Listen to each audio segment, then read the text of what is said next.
कहानी की शुरुआत होती है एना नाम की लड़की से, जो अपने दोस्त के घर पर जा रही है क्योंकि कल उसका बॉयफ्रेंड उसे मिलने के लिए आ रहा है। इसीलिए उसे अपनी दोस्त को कल सुबह आने को कहा। कुछ देर के बाद मिल आ जाता है। दोनों काफी अच्छा समय साथ में बिताते हैं। फिर सुबह एना उसके लिए नाश्ता भी बनाती है। तभी उसकी नजर पड़ी बाहर, जहाँ एशेस की बारिश हो रही है, जो चीज उसे बहुत ही अजीब लगती है और इसीलिए उसने मिल को फौरन बुलाया। उसने कहा कि हो सकता है कि कोई वोल्केनो फट गया हो, इसीलिए ऐसा हो रहा हो। लेकिन इतने में एना की दोस्त घर में आई और उसकी हालत बहुत ही खराब हो रखी थी। ये लोग फौरन उसे हॉस्पिटल लेकर गए, लेकिन वहाँ जाकर इन्हें पता चला सिर्फ एना की दोस्त नहीं बीमार है, बल्कि इस देश की सारी औरतें एक एक करके बीमार होती जा रही हैं, जिसके कारण हॉस्पिटल में हड़कंप मच चुका है। मिल को अपनी गर्लफ्रेंड की चिंता होने लगती है। वो उसे लेकर फौरन अपने घर आया और सब कुछ सील कर दिया। इंटरनेट और बाकी चीजों से पता लगा कि ये असल में एक वायरस है, जो कि अब धीरे धीरे करके सभी देशों में फैल रहा है, जो कि सिर्फ औरतों को ही अपना निशाना बना रहा है, जिसके कारण औरतों की जनसंख्या में अब तेजी से गिरावट आ रही है। इस चीज को जानने के बाद मिल तो और ज्यादा जागरूक हो गया।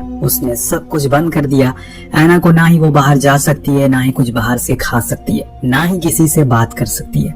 सब कुछ वो उसी के लिए कर रहा है ताकि वो बची रहे, जिंदा रहे, क्योंकि जिस तेजी से ये बीमारी फैल रही है वो समय बहुत दूर नहीं जब ब्रह्मांड में औरतें बचेंगी ही नहीं। खैर, अब यहाँ रात होने पर एना तो सो गई, लेकिन जब अगले दिन उठी तो मिल काम ही कर रहा था। उसने एक भी कोना नहीं छोड़ा था घर का। उसे ये पता था कि अगर किसी को पता चला इस घर में औरत है तो वो फौरन अंदर आ जाएंगे और एना को ले जाएंगे, ताकि उस पर एक्सपेरिमेंट करके एंटीडोट बना सके, जो कि वो चाहता नहीं है। और इसीलिए अब उसने उसका फोन भी छीन लिया ताकि वो ट्रेस ना हो सके।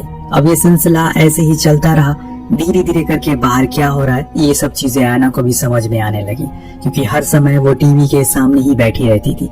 तो वहीं दूसरी और मिल ने उसके लिए एक बेड बनाया, ताकि अगर ये चीजें और ज्यादा फैल गई या फिर उसके घर में किसी ने घुसने की कोशिश करी तो वो उसे बेड में छुपा दे। समय के साथ जैसे जैसे औरतों का अंत करीब आता चला गया है, बाहर जनता भी पागल हो गई है। उन्होंने सब कुछ तोड़ना फोड़ना शुरू कर दिया है, चीजें जलाने लगे हैं। उनके मन में आक्रोश था, अगर सरकार ने कुछ तरीका नहीं निकाला तो ऐसे ही पूरी दुनिया में सिर्फ मर्द ही बचे रह जाएंगे।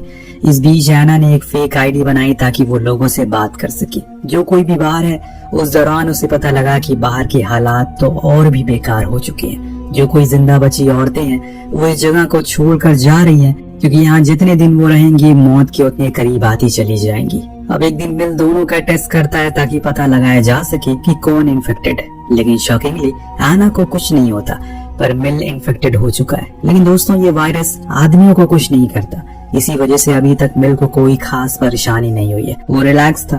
धीरे धीरे करके इन्हें यहाँ रहते हुए अब आदत होने लगी है, परंतु इन्हें ये भी याद रखना होगा कि एक न एक दिन तो खाना खत्म ही हो जाएगा। फिर तो इन्हें बाहर जाना पड़ेगा, वरना ये भूखे मर जाएंगे। पर अभी तो मिल का पूरा ध्यान है किस तरह से आने वाले दिनों को और ज्यादा सुरक्षित बनाया जा सके। इस बीच एना देखती है जिन जिन लड़कियों से वो बात कर रही है अपनी फेक आईडी के द्वारा, उन सभी की एक एक करके मौत होने लगी है। इस बात का दुख इन दोनों को ही होता है, क्योंकि ये चीज इस दुनिया के लिए सही नहीं है। अगर ऐसे ही चलता रहा तो सब कुछ खत्म हो जाएगा। जो जो लड़कियां मारी गई थी इस वायरस से, उन सभी की फोटोज एना ने अपने रूम में लगा लिया था, क्योंकि उसने उस सभी से बात की थी। वो सभी लड़कियां उसकी जिंदगी का हिस्सा बन चुकी थी। 1 साल से ऊपर इन्हें यहाँ रहते हुए हो गया अब, और तब से ये लोग इस घर के बाहर नहीं निकले, और ना ही निकले तो बेहतर है, क्योंकि बाहर के हालात तो बद से बदतर हो चुके हैं।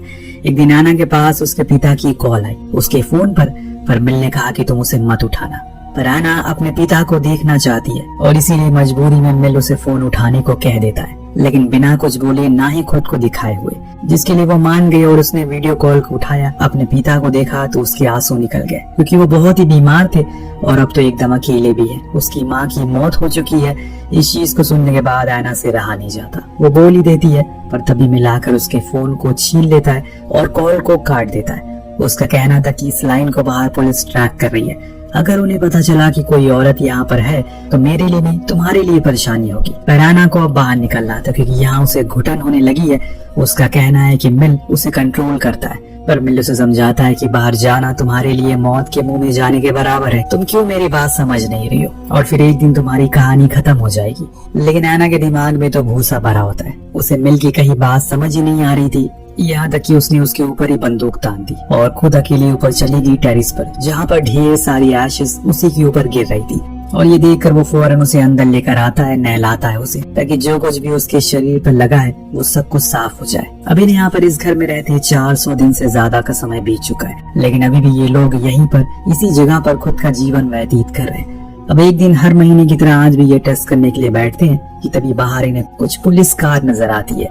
मिल ने फौरन ऐना को उसी बेड में छुपा दिया जो उसने उसके लिए बनाया था, और इतने में पुलिस अंदर आ गई, जिन्होंने पूरे घर को छान मारा पर उन्हें कुछ नहीं मिला।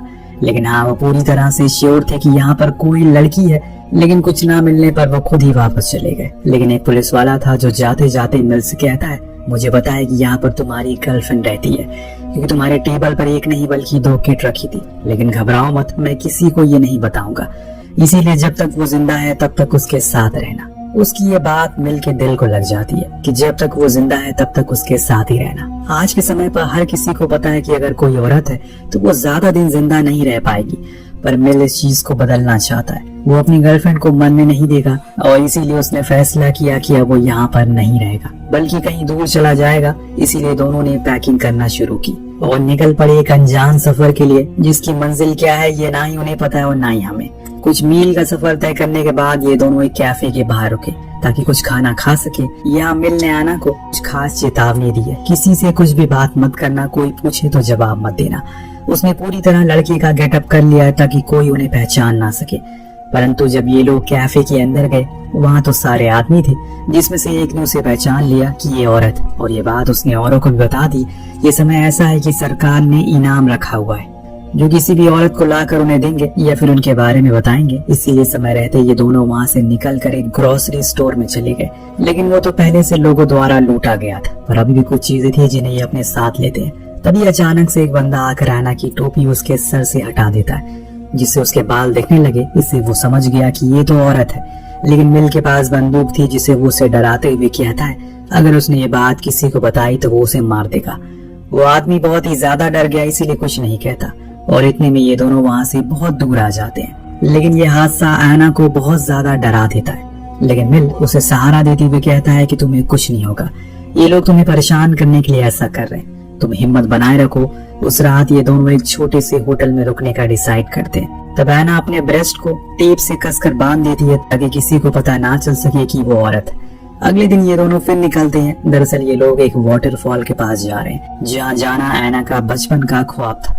मरने से पहले वो एक बार वहाँ जाना चाहती है। अब तक उसे पता चल चुका है जैसे सभी औरतों का अंत हुआ है, उसका भी अंत नजदीक है। इसीलिए कम से कम वो अपने आखिरी सपने को तो पूरा कर ले, इसीलिए मिल उसकी मदद कर रहा है। लेकिन वो ऐसे भागते भागते थक चुकी है। आखिर कब तक वो ऐसे ही भागती रहेगी? क्या सच में औरतों के लिए अब कोई जिंदगी बची नहीं है? खैर, दोनों जंगल में काफी अंदर आने के बाद एक जगह पर कार को रोक देते हैं, फिर वहाँ से आगे पैदल ही चलने का तय करते हैं। लेकिन अभी जहाँ ये जा रहे हैं वहाँ तक पहुँचने में काफी समय लगने वाला है। इस बीच इन्हें 2 मुश्किलों का भी सामना करना पड़ता है, जो क्या है वो आपको कुछ देर में पता लगेगी। तो अब ये दोनों अपने इस पल को जीते हुए आगे चलते जा रहे हैं और बीच बीच में थोड़ा आराम भी करते हैं। जैसे कि आज जब इन्होंने अपना कैंप लगाया तो मिल ने ऐना को ड्रिंक पीने की दी, जो पीकर वो एकदम फ्रेश हो गई। मानो उसे ऐसा लगने लगा कि उसे फिर से एक बार जिंदगी जी ली। इसके बाद वो बंदूक चलाना भी सीखती है, जिससे उसे बहुत आनंद आता है। लेकिन दोनों इस बात से अनजान थे कि जिस शख्स ने इन्हें कैफे में पहचाना था वो अभी भी इनके पीछे है, और अब तो वो अपने साथ अपने बेटे को भी लाए।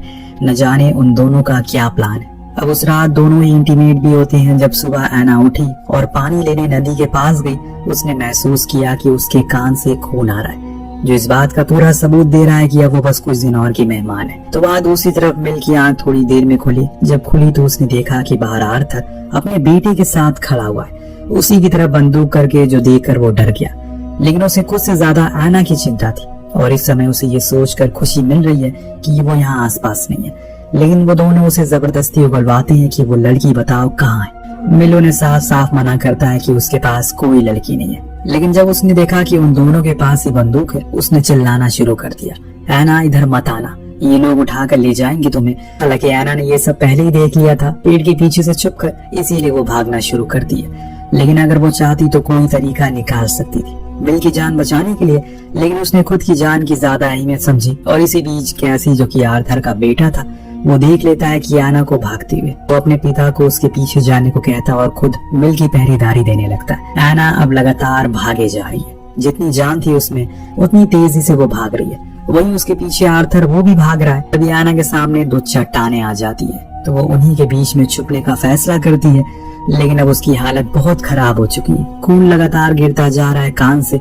जिसके कारण उसी दर्द में वो बेहोश हो जाती है। इधर आर्थर ने बहुत कोशिश की वो उसे ढूंढे, लेकिन वो उसे कहीं भी दिखाई दे ही नहीं रही है। इसीलिए अंधेरा होने से पहले वो वापस आ गया मिल के पास, जिसे इन लोगों ने पेड़ से बांध कर रखा था। इस दौरान आर्थर मिल से बताता है कि वो ये जानकर शॉक में था कि तुमने अपनी गर्लफ्रेंड को इतने सालों से वायरस से बचाया है। अब तो 2 साल से ऊपर हो गए इस वायरस को फैले हुए, पर तुमने ये कैसे करा? मैंने तो अपनी पत्नी को बेसमेंट में छुपाया था, परंतु पुलिस को पता चल गया और वो लोग उसे ले गए वहाँ से। लेकिन तुम घबराओ मत, मैं कोई राक्षस नहीं हूँ। मैं तो बस इतना चाहता हूँ मेरा बेटा तुम्हारी गर्लफ्रेंड के साथ संबंध बनाए, जिससे कि फिर से एक बारी हमारी आबादी बढ़ सके। ये दुनिया, इसमें हम दोनों भी उसकी मदद करेंगे। उसकी ये बातें मिल का खून खौला देती है, पर हाथ पैर बंधे होने के कारण वो कुछ कर नहीं पा रहा था। रात काफी हो जाती है, इसीलिए आर्थर सोने के लिए चला गया और कैसी वही पहरा देने के लिए खड़ा रहा तब उसने देखा कि एक औरत उसके करीब आ रही है। उसने कुछ भी नहीं पहना है और ये देख वो मदहोश हो गया। सब कुछ छोड़कर उसके पास भागने लगा। दरअसल ये एना थी जो जानबूझकर इस हाल में आई थी, क्योंकि जैसे ही वो करीब आता है वो उसके सर पर पत्थर से हमला करके उसे बेहोश कर देती है और फौरन मिल की रस्सियों को खोल देती है। पर आर्थर की नींद इस हलचल से खुल गई। वो कैंप से बाहर आने की कोशिश करता है, लेकिन समय रहते ही उस पर कई बार गोलियां चलाता है, जिसमें कि वो मारा गया। लेकिन एक गोली आकर मिल को भी लग गई, पर वो रुका नहीं वहाँ, बल्कि अपनी गर्लफ्रेंड को लेकर आगे बढ़ गया उसी घायल हालत में वो उसे लेकर उसी वाटरफॉल के पास पहुंच गया जहाँ जाना एना का बचपन से सपना था। इसे देखकर वो बहुत ज्यादा खुश हुई, लेकिन अब उसे ये पता चल गया है कि उसके साथ मिल की भी कहानी का अंत है, क्योंकि वो उसके साथ इंटीमेट जो हो चुका है, यानी कि वो इन्फेक्टेड हो गया है। पर एना को लगता है कि वो इस दुनिया की आखिरी औरत नहीं है। जरूर मिल की तरह और भी होंगे लोग जो अपने प्यार को संभाल कर रखे होंगे। दोनों ने एक आखिरी सेल्फी ली और उस कैमरा को वहीं छोड़ दिया, ताकि अगर कोई आने वाले सालों में इस जगह पर आए तो उसे इन दोनों के बारे में पता चल सके, चाहे जितनी भी मुश्किलात क्यों ना आई हो। मिल एना के सामने चट्टान की तरह खड़ा था। उसे बचाने के लिए उसने अपनी पूरी जान लगा दी, यहाँ तक कि खुद की भी कुर्बानी दे दी। लेकिन जिसकी किस्मत में जितना लिखा है उतना ही मिलता है। अगर आप कभी इस दुनिया में आखिरी औरत या मर्द रहे तो आखिरी बार किस इंसान से मिलना चाहेंगे? हमें कमेंट करके जरूर बताएगा। मिलते हैं अगली वीडियो में। Thank you so much watching. Peace out.